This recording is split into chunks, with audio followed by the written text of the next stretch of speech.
បាទអនុញ្ញាតគោរពជម្រាបសួរប្រិយមិត្តទូរទស្សនិកជនជាទីមេត្រីដែលនិយមតាមដានទស្សនារាល់ការផ្សាយរបស់អង្គភាពសារព័ត៌មាន TV Facebook ខណៈពេលនេះខ្ញុំបាទសំណាងកំពុងស្ថិតនៅតាមបណ្ដោយផ្លូវវែងស្រេងចិត្តនឹងរង្វង់មូចាស់បាទរង្វង់មូចំចៅចាស់ដែល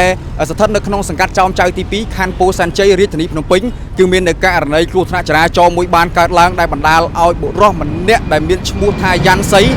កើតឆ្នាំ2003បាទបានស្លាប់បាត់បង់ជីវិតនៅនឹងទីតាំងកន្លែងកើតហេតុតែម្ដងដែល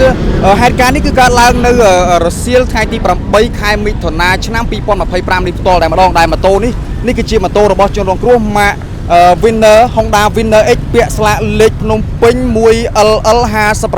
5831ដែលប្រភពព័ត៌មានដែលខ្ញុំទទួលបានបឋមពីកន្លែងកាត់ហេតុថាគាត់តាក់ដៃចកោតជាមួយនឹងម៉ូតូហើយត្រូវបានរថយន្តមួយគ្រឿងទៀតហ្នឹងគឺកិនពីលើបណ្ដាលឲ្យស្លាប់បាត់បង់ជីវិតនៅនឹងទីតាំងកន្លែងកាត់ហេតុផងដែរឥឡូវនេះគឺបង្កឲ្យមានការភ្ញាក់ផ្អើលទៅដល់បងប្អូនប្រជាពលរដ្ឋហើយមុននេះបងប្អូនអ្នកសារព័ត៌មានយើងក៏បានព្យាយាមតាក់ទងទៅកាន់គ្រួសារសពដើម្បីមកទទួលយកសពផងដែរសូមប្រិមត្តតាមដានបន្តទៀតជុំវិញករណីខ្លីនេះផងដែរបាទអាឡូជំរាបសួរបងអាឡូជំរាបសួរបងស្គាល់ម្ចាស់ Telegram ហ្នឹងអត់បងអត់ខបងអត់មានចូលបងឥឡូវម្ចាស់ Telegram ហ្នឹងគាត់ជួបគ្រោះថ្នាក់ចរាចរណ៍ស្លាប់នៅចិត្តចោមចៅបងហើយបងត្រូវជាមួយនឹងជនរងគ្រោះដែរបង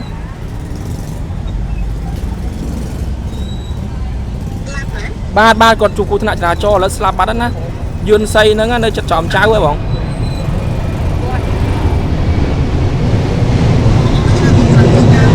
ត្រូវជ័យមួយគាត់បងត្រូវជ័យមួយគាត់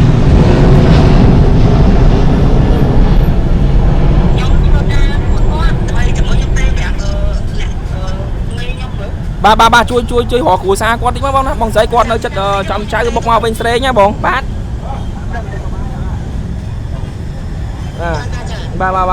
អរគុណធ្វើការមួយគាត់បងធ្វើការមួយគ្នាសួរគាត់ធ្វើការខាងអីធ្វើការខាងអីសួរគាត់មើល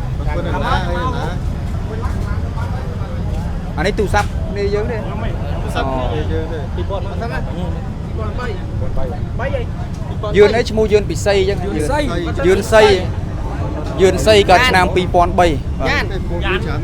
យ៉ាន់សីយ៉ាន់នេះយ៉ាន់សីយ៉ាន់អូបានតាញបានមកអូនេះយ៉ាន់សីបាទមិនមែនយឿនសីទេយ៉ាន់សីប្រិមិត្តបាទពាក់ព័ន្ធទៅនឹងករណីគ្រោះថ្នាក់ចរាចរណ៍នេះគឺនៅតាមបណ្ដោយផ្លូវវែងស្រេងចិត្តដល់នឹងរង្វង់មូចំចៅដែលឥឡូវនេះជនរងគ្រោះគឺបានស្លាប់បាត់បង់ជីវិតបាត់ទៅហើយបាទនៅនឹងទីតាំងកន្លែងកើតហេតុដែលម៉ូតូរបស់គាត់ហ្នឹងគឺ Winner បាទពណ៌ខ្មៅបាទហើយសពគឺមានបងប្អូនប្រជាពលរដ្ឋយើងយកភួយទៅក្របពីលើហើយដើម្បីកុំឲ្យគាត់ក្តៅ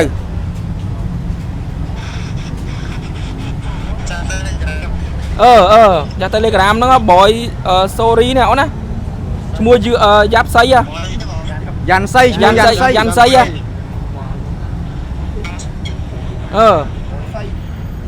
ស្គាល់គាត់អត់យឿនសីយ៉ាន់ហ្នឹងហើយឥឡូវម្ចាស់ Telegram គាត់ជួបគ្រោះថ្នាក់ចរាចរណ៍ឥឡូវគាត់ស្លាប់បាត់ហើយឥឡូវអានេះអាឡូជំរាបសួរ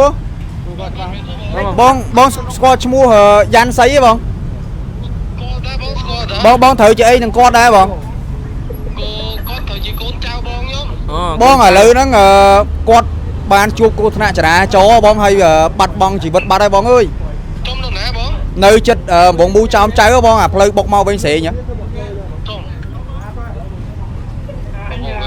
បងជួយរកឪពុកម្ដាយសាច់ញាតិរបស់គាត់តិចមកបងគាត់ដឹងមួយគេបងណាអត់ទាន់ដឹងទេបងសមត្ថកិច្ចគាត់មកដល់កន្លែងទីតាំងហើយបងគាត់ធ្វើការគេបងគាត់ធ្វើការដែរបងយីបងអាឡូដឹកអីវ៉ាន់បងគាត់ដឹកអីវ៉ាន់អូគាត់នៅដឹកអីវ៉ាន់ឥឡូវហ្នឹងគាត់ជួបគ្រោះថ្នាក់ចរាចរណ៍បើឯងជួយតាក់ទងទៅឪពុកម្ដាយគាត់បងបើសិនជាស្គាល់លេខជួយតាក់ទងតិចមកបងចាំមើលខ្ញុំសួរពុកម៉ាក់គាត់ឲ្យបងប្អូនគាត់ឲ្យបងបាទអរគុណបងអរគុណចុះនេះបានលេខមកណាទូរស័ព្ទរបស់ជនរងគ្រោះអូនោះទូរស័ព្ទជនរងគ្រោះលេខជនរងគ្រោះ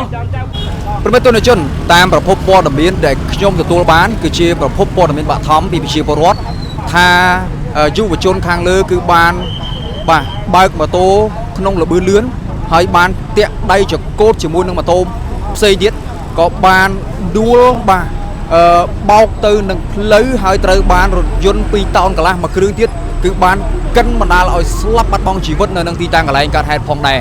ដែលពាក់ព័ន្ធទៅនឹងករណីគ្រោះថ្នាក់ចរាចរណ៍នេះដោយដែលខ្ញុំបានបញ្ជាក់ទៅកាន់ប្រិយមិត្តអញ្ចឹងគឺកើតឡើងតាមបណ្ដោយផ្លូវវែងស្រេងជិតដល់ស្ពានអាកាសចោមចៅឬក៏គេហៅថារង្វង់មូចាស់ចោមចៅដែលស្ថិតនៅក្នុងសង្កាត់ចោមចៅទី2ខណ្ឌពោធិ៍សែនជ័យរាជធានីភ្នំពេញហេតុការណ៍នេះគឺកើតឡើងនៅវេលាថ្ងៃត្រង់ថ្ងៃទី8ខែមិថុនាឆ្នាំ2025នេះផងដែរដែលម៉ូតូរបស់យុវជនខាងលើគឺម៉ូតូ Mark Winner ពណ៌ខ្មៅបាទដែលបើកបរស្របផ្លូវហើយក៏បានតាក់ដៃចកូតជាមួយនឹងម៉ូតូផ្សេងទៀតហើយបានដួលទៅក្រោមរថយន្តបណ្ដាលឲ្យរថយន្តកិនស្លាប់បាត់បង់ជីវិតភ្លាមៗផងដែរ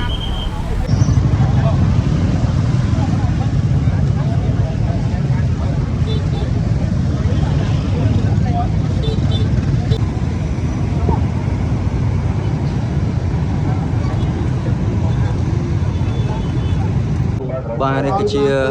ទូរស័ព្ទក៏ដូចជាកាបូបរបស់ជនរងគ្រោះឥឡូវនេះសមាជិកលោកបានរក្សាទុកឲ្យហើយបាទកូនបងគាត់តំណាងមកដល់ណៃអូណៃស្គាល់គាត់ទេខ្ញុំស្គាល់បងអ្នកធ្វើការមួយគ្នាបងអ្នកធ្វើការមួយគ្នាបាទ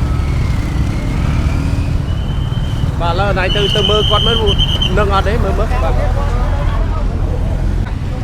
អរគុណប្រិយមិត្តទស្សនិកជនដែលចំណាយពេលវេលាដ៏មានតម្លៃចូលទស្សនាដល់ការផ្សាយគណៈពេលនេះខ្ញុំបាទសំណាងសូមបិទបញ្ចប់នៅការផ្សាយត្រឹមនេះបើសិនជាមានពាក្យពេចន៍ត្រង់ណាមិនសមរម្យសូមមេត្តាខន្តីអភ័យទោសពីសំណាក់ប្រិយមិត្តផងបាទសូមអរគុណសូមគោរពលា